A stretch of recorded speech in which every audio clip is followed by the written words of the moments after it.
What's up, everybody? Welcome back to another edition of Teaching Thursday. Last week, I focused a lot on guided reading, but this week, I'm going to get back to the lesson design and some of the components of my Bloom taxonomy structure. So you have, and it's funny that I say structure because last week I worked on text structure and I moved to the point where the kids were able to analyze. So the strategy I always like to use when it comes to analyzing is the talk, read, talk, write structure.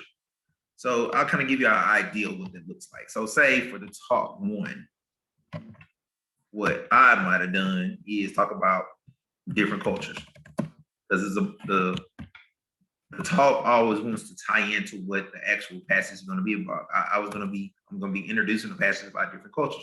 So I started off saying, I'm from Mississippi. So I started talking about that. So getting the kids generating those thoughts. Then one child might have been like, hey, I'm from Houston, like a lot of the kids I teach are from. Somebody say they're from Louisiana. Then another child was like, oh, they got family from Nigeria. Another child might say they're from Cali. So we talk about that. Then just, we're all from different cultures. So, you want to learn about different cultures. So that kind of ties into what they were going to be learning about different cultures. So after you get past the talk, you go to the read. So the read portion of it, of course, you got to go over the text, is they learned about India. So first, it was from a text structure of sequence, Damn My Life, India. And of course, before that, you give them the purpose by giving them the questions. But they read Indian culture and American culture. So that's compare and contrast. So they read both of them. And then, of course, it's written from different angles, but they get to learn about India. All right, so after they do that, they read. Now, traditionally, with all the virtual stuff, I kind of do it a different way as far as how I do things. Because traditionally, I would just let the kids read on their own, but we kind of been reading it together and doing things like that.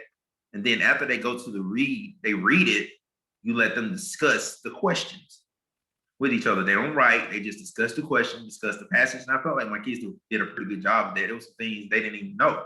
So, traditionally, it might be something, if you have 3 or 4 questions, let them talk about it for 6, 7, 8 minutes. And then they were right. So, after my kids were able to write, they were able to share out. And I'm going to share one of my students' responses, which it shows that the kids were very engaged. They were interested and got them to really thinking about a bunch of different things. So here's the thing, and I'll go through each one.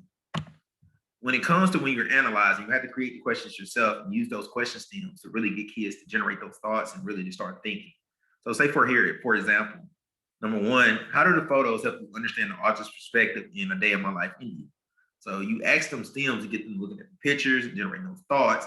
Those will be them star stem questions. So one student said what their village looks like and how they go from place to place. It shows that student had a high level of understanding. All right, number 2, did you know that America and India was so different? What's the most interesting difference between the two? So you just ask them, it's not a right or wrong answer. The kids just get to tell you what they felt was the most interesting difference.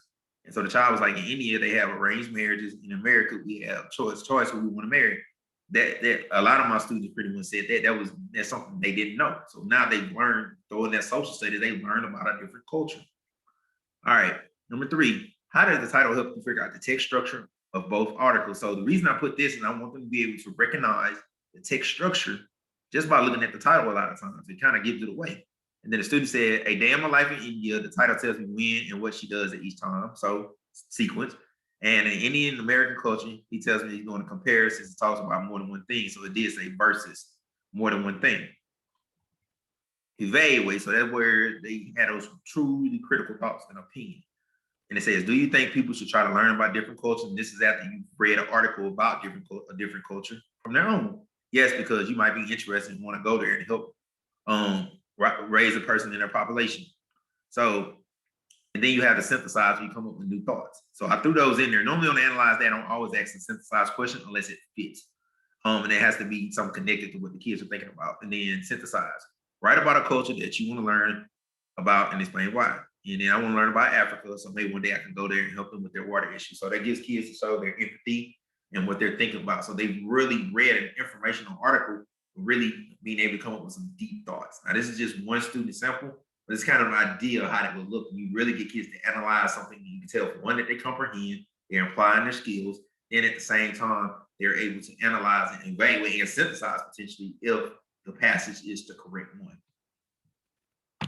All right, I just want to tell y'all thank you for listening to this edition of Teaching Thursday. Guys, if you need any help with lesson planning, or you just think anybody else does, please share this with someone on Facebook, YouTube, anywhere, wherever you see it, post it, maybe on LinkedIn. Post it, hit the like, hit the subscribe button. Thanks for listening.